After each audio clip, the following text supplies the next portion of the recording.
मुख्यमंत्री सुखविंदर सुक्खू ने शनिवार को शिव की नगरी बैजनाथ के इंदिरा गांधी स्टेडियम में राज्य स्तरीय पूर्ण राज्यत्व दिवस पर तिरंगा फहराया और परेड की सलामी ली।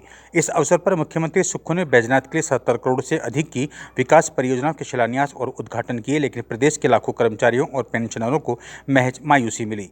कर्मचारियों को उम्मीद थी कि पूर्ण राज्यत्व दिवस पर मुख्यमंत्री कर्मचारियों और पेंशनरों के लिए डीए की घोषणा कर सकते हैं, लेकिन मुख्यमंत्री ने कर्मचारियों के लिए कोई ऐलान नहीं किया, जिससे कर्मचारियों और पेंशनरों में रोष देखने को मिला। मुख्यमंत्री ने बैजनाथ के लिए जो घोषणा की उसमें चडियार सब तहसील को अपग्रेड कर तहसील बनाने और तत्वानी को पर्यटन की दृष्टि से विकसित करने की ऐलान किया। पपरोला बैजनाथ के लिए बाईपास रोड का निर्माण किया जाएगा और संसाल में प्राथमिक स्वास्थ्य केंद्र खोला जाएगा। चडियार में पीडब्ल्यूडी का उपमंडल बनाया जाएगा और डिजिटल लाइब्रेरी का भी निर्माण किया जाएगा। मैलपट्टी में Rajiv Gandhi day boarding school खोला जाएगा। मुल्तान की 8 पंचायतें बीड़ थाना के तहत आएंगी। भेड़ व बकरी पालने वालों के लिए 4 जगह विकसित की जाएंगी। मुख्यमंत्री ने ऐलान किया कि सरकारी क्षेत्र में आने वाले समय में 25,000 पद भरे जाएंगे। उन्होंने कहा कि युवाओं को रोजगार से जोड़ना सरकार की प्राथमिकता है। मुख्यमंत्री सुक्खू ने समारोह के दौरान हिम परिवार पोर्टल लॉन्च किया। यह पहल राज्य के सभी परिवारों को दस्तावेजों, सरकारी सेवाओं और कल्याणकारी योजनाओं तक पहुंचने के लिए एक केंद्रीकृत मंच प्रदान करेगी। इस पोर्टल का उद्देश्य सरकारी योजनाओं का लाभ उठाने में पारदर्शिता लाकर उन्हें आगे बढ़ाना है। पोर्टल के माध्यम से प्रदेशवासी घर बैठे 300 से अधिक सरकारी सेवाओं का उपयोग कर सकते हैं। मुख्यमंत्री ने कांगड़ा पुलिस थाने को उसके उत्कृष्ट प्रदर्शन के लिए राष्ट्रीय पुरस्कार 2024 से सम्मानित किया। आपको बता दें कि थाना ने अपराध नियंत्रण, शिकायत निवारण, जन सहयोग, प्रशासनिक दक्षता, आधुनिक तकनीक के उपयोग और कर्मचारियों के प्रदर्शन में बेहतर प्रदर्शन किया। मुख्यमंत्री ने थाना प्रभारी निरीक्षक संजीव कुमार को पुरस्कृत किया। वहीं कानून प्रवर्तन और प्रशासनिक दक्षता में कांगड़ा जिले को 3रा स्थान मिला। इस पुरस्कार को एसपी शालिनी अग्निहोत्री ने प्राप्त किया। हरे ओम नैवेद्यम समर्पयामि श्री गणेशाम्बिकाभ्यां नमो नमः मंडलाधिक समस्त देवी देवताभ्यो नमो नमः।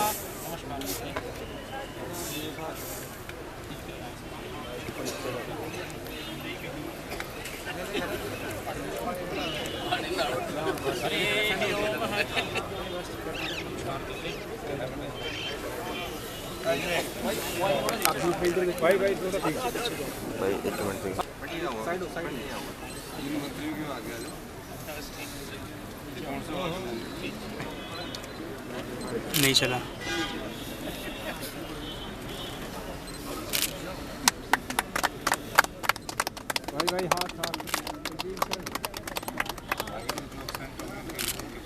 प्यारे प्रदेशवासियों, हिमाचल प्रदेश के 55वें पूर्ण राज्यत्व दिवस के शुभ अवसर पर आप सभी को हार्दिक शुभकामनाएं देता हूं।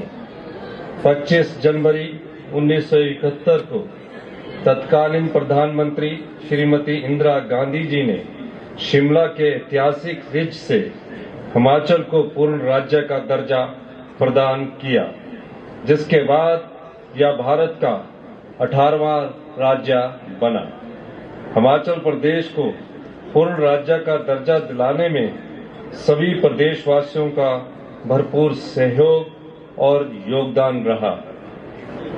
हम नाम मात्र संसाधनों के साथ अपनी विकास यात्रा को शुरू करने वाला यह पहाड़ी राज्य आज जिस मुकाम पर पहुंचा है, इसमें हिमाचल निर्माता और प्रथम मुख्यमंत्री डॉक्टर यशवंत सिंह परमार का योगदान हमेशा गौरव और सम्मान के साथ याद किया जाएगा। आज के इस शुभ अवसर पर मैं सभी के प्रयासों से प्रेरित होकर हिमाचल को नई ऊंचाइयों पर ले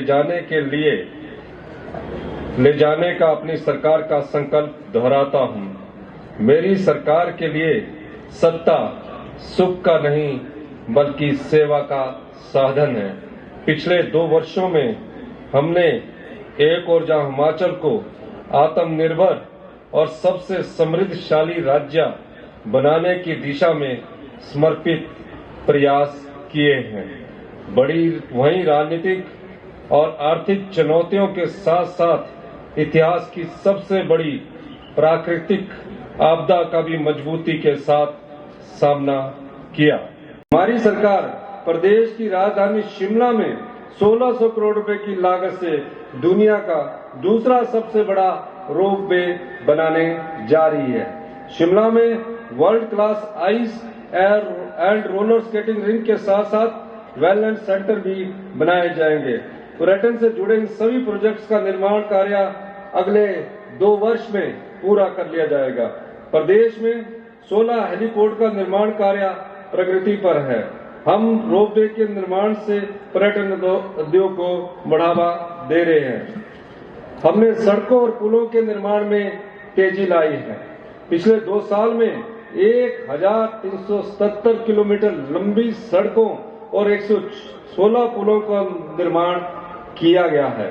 देश की आजादी के बाद पहली बार बड़ा बंगाल जैसे अति दुर्गम क्षेत्र को सड़क सुविधा से जोड़ने और शिमला के डोडरा क्वार तक पक्की सड़क पहुंचाने की पहल की गई है, जिससे ये क्षेत्र भी विकास की मुख्य धारा से जुड़ जाएंगे।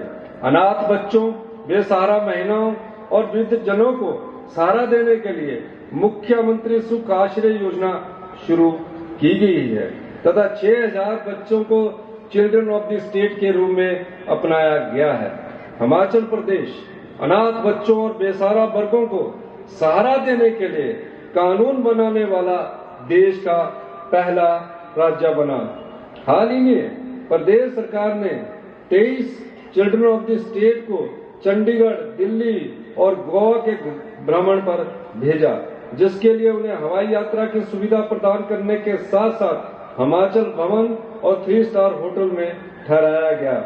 इसके अलावा बिलासपुर जिला से भी 17 बच्चों को अटारी, बाघा बॉर्डर, अमृतसर और कपूरथला भ्रमण के लिए भेजा गया। वर्तमान में हम 8,18,000 लोगों को सामाजिक सुरक्षा पेंशन दी जा रही है। हमने पिछले 2 वर्षों में पेंशन के 76,000 से अधिक मामले स्वीकृत किए हैं। हमारी सरकार ने 2 वर्ष के कार्यकाल में 42,000 से अधिक युवाओं को नौकरियों के अवसर प्रदान किए हैं, जबकि पूर्व भाजपा सरकार अपने 5 वर्ष के कार्यकाल में 20,000 नौकरियां ही दे पाई। 40 स्थानों पर ईवी चार्जिंग स्टेशन लगाने की प्रक्रिया जारी है। जिला चंबा में प्रदेश के पहले ग्रीन हाइड्रोजन मोबिलिटी स्टेशन का निर्माण किया जा रहा है। सोलन जिले के नालागढ़ में 1 मेगावाट की ग्रीन हाइड्रोजन परियोजना स्थापित की जा रही है। दिसंबर 2028 तक प्रदेश में 500 मेगावाट सौर ऊर्जा दोहन का लक्ष्य रखा गया है। ऊना जिले के पेखू ब्याला में 32 मेगावाट सौर ऊर्जा परियोजना रिकॉर्ड समय में तैयार कर जनता को समर्पित की गई है। इलेक्ट्रिकल बसें खरीदने के लिए 327 करोड़ रुपया जारी किए गए हैं। प्रदेश के सरकारी स्कूलों में गुणवत्ता लाने और विद्यार्थियों को बेहतर सुविधा प्रदान करने के उद्देश्य से हमारी सरकार ने स्कूलों के क्लस्टर बनाए हैं। 10वीं और 12वीं कक्षा के 10,552 मेधावी छात्रों को टैबलेट प्रदान किए गए हैं। शिक्षा के स्तर में सुधार लाने के लिए अध्यापकों को विदेश में एक्सपोजर विजिट पर भेजा गया है। आने वाले समय में हम गांव के पढ़ने वाले स्कूल के बच्चों को, मेधावी बच्चों को भी एक्सपोजर विजिट पर भेजेंगे। प्रदेश में 69 आदर्श स्वास्थ्य संस्थान बनाए जा रहे हैं। इनमें से 49 आदर्श स्वास्थ्य संस्थानों में 6 विशेषज्ञ चिकित्सक तैनात किए गए हैं। कैंसर मरीजों को इलाज के साथ साथ 42 प्रकार की दवाएं मुफ्त प्रदान की जा रही है। आईजीएमसी शिमला में नए कैंसर हॉस्पिटल भवन और ट्रॉमा सेंटर का लोकार्पण किया गया है। हमीरपुर में कैंसर का उत्कृष्ट केंद्र सेंटर ऑफ एक्सीलेंस स्थापित किया जा रहा है। चंबा और हमीरपुर मेडिकल कॉलेज के लिए 200 करोड़ रुपया जारी किए गए हैं। 2 महीने के भीतर आईजीएमसी शिमला में पैट स्कैन मशीन स्थापित की जाएगी। हमारी सरकार हिमाचल को जल पर्यटन के एक अग्रणी केंद्र के रूप में विकसित कर रही है। गोविंद सागर सहित अन्य जलाशयों में पहली बार cruise, shikara, houseboat, jet ski, hi tech motor boat और वाटर स्कूटर सहित आधुनिक सुविधाएं विकसित की जा रही है। जब से हमारी सरकार ने कांगड़ा को टूरिज्म कैपिटल घोषित किया है, तभी से हम पूरी शिद्दत के साथ योजनाओं को धरातल पर उतारने में जुटे हैं। आर्थिक चुनौतियों के बावजूद हमारी सरकार कांगड़ा के विकास में कोई कमी नहीं छोड़ रही है। हम धर्मशाला के तपोवन में देश का सबसे बड़ा कन्वेंशन सेंटर 150 करोड़ रुपए की लागत से बनाने जा रहे हैं। हमारी सरकार नगरोटा बगवा में 150 करोड़ की लागत से वेलनेस सेंटर बनाएगी। धर्मशाला के स्को में 34 करोड़ की लागत से ऑल वेदर आइस और रोलर स्केटिंग रिंक बनाया जा रहा है। हमारी सरकार एडीबी के सहयोग से पालमपुर के सौंदर्यीकरण पर 78 करोड़ रुपया खर्च करने जा रही है। हमारी सरकार रक्कड़ में पालमपुर में हेलीपोर्ट बनाए जाएंगे। पर्यटन को बढ़ावा देने के लिए देरा के बनखंडी में 600 करोड़ रुपए की लागत से अंतर्राष्ट्रीय स्तर का जियोलॉजिकल पार्क चरणबद्ध तरीके से बनाया जा रहा है। हमारी सरकार कांगड़ा एयरपोर्ट के एक्सपेंशन पर 3500 करोड़ रुपया खर्च करने जा रही है, जिसके लिए भूमि अधिग्रहण किया जा रहा है। अब तक भूमि मालिकों को 355 करोड़ रुपया वितरित किए जा चुके हैं।